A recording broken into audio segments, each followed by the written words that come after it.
Today we're doing a Betenbender 50-4, so it's a 50-ton, 4-foot overall.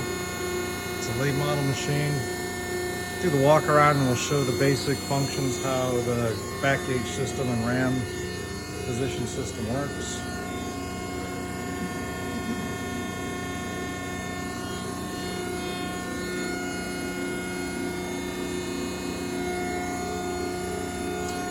We've got all the manuals, original manuals are with it as well.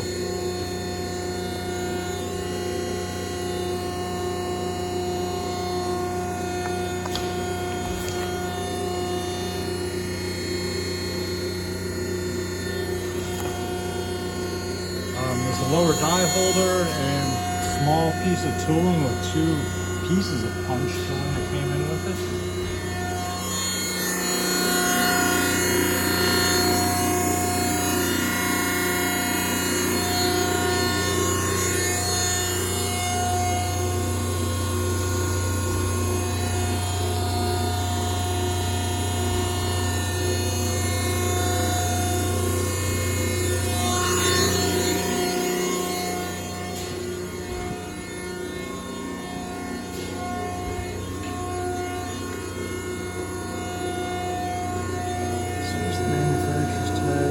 -52.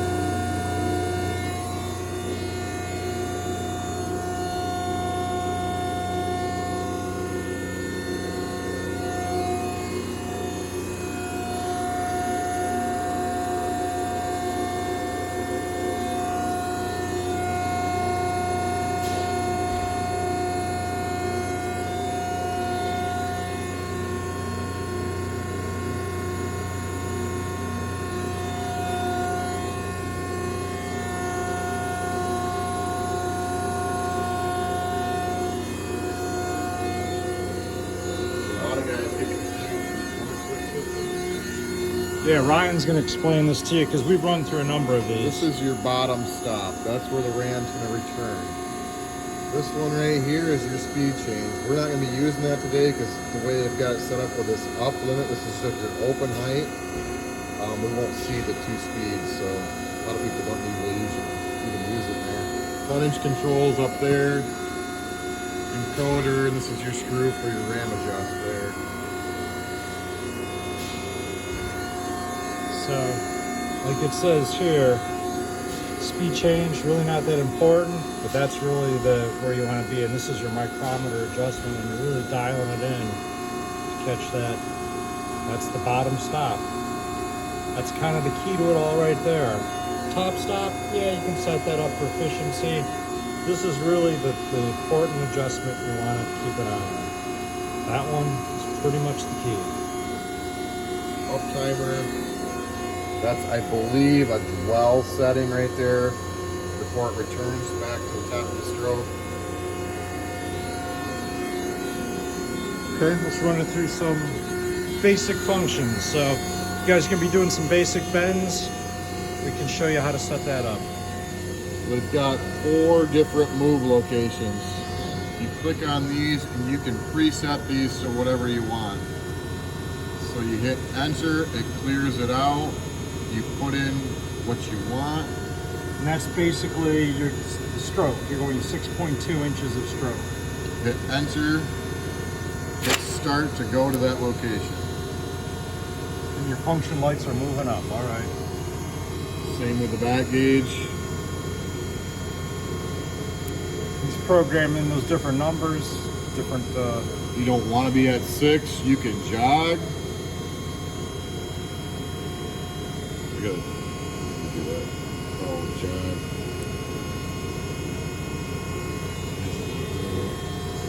Let me move it here.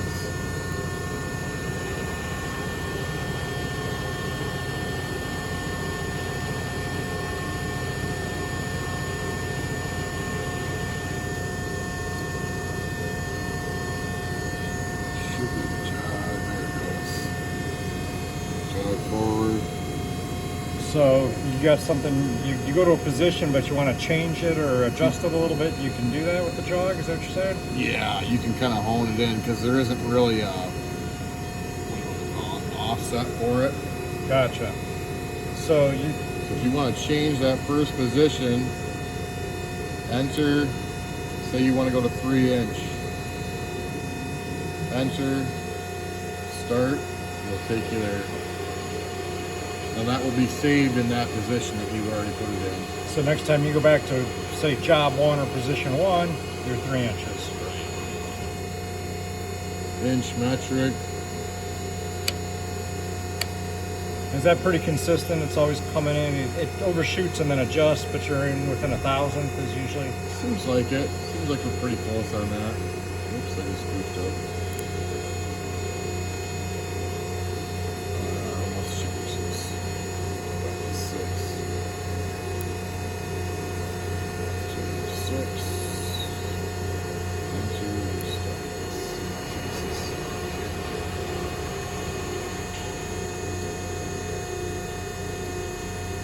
Okay. Seems consistent. All right, 1,000th is good. All right, and then it's of course all adjustable too. Everything is adjustable. Emergency up. Jog down. There's your low end speed. That was the speed change point there. If we go back over to run, we can use our foot pedal now. It's got an auto return, which is again built through that timer on the panel.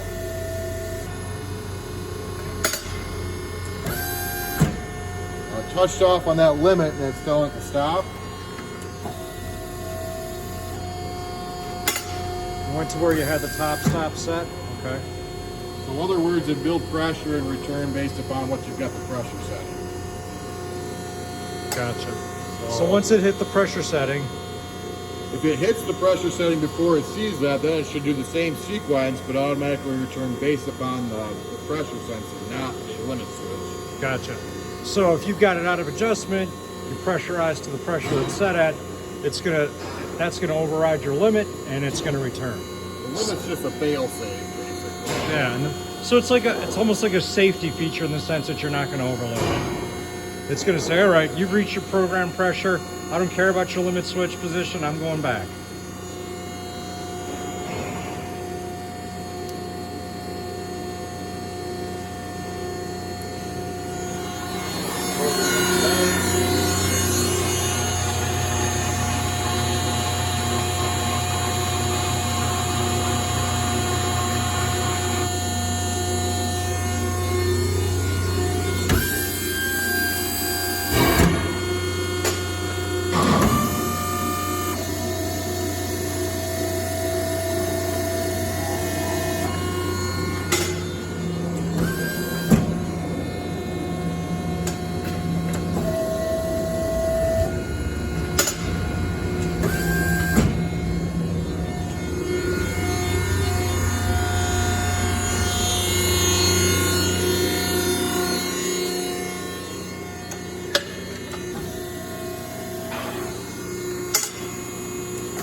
Watch that motor maybe there.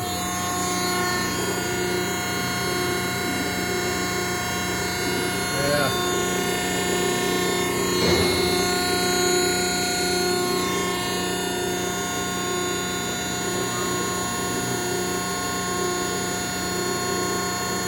So you're changing your Changing the up, I believe it's the up. But screw is turning, which is going to change where this touches off on that limit. Gotcha. So you don't have to waste motion. You're only using an effective enough to get your part in and out and go back to work. Okay, so everything's adjustable that way. Plus you can program your depth stop. It'll be overridden by your pressure if you do bottom out, if you end up going too far. And then your back gauge, obviously, we went over is real easy. That's just a go-to position, stores that position. You got everything's in the manual to refer to. And you can always call us. Happy to walk you through it again. Looks like a really nice machine, very little usage. Thanks for watching, and give us a call if there's any questions.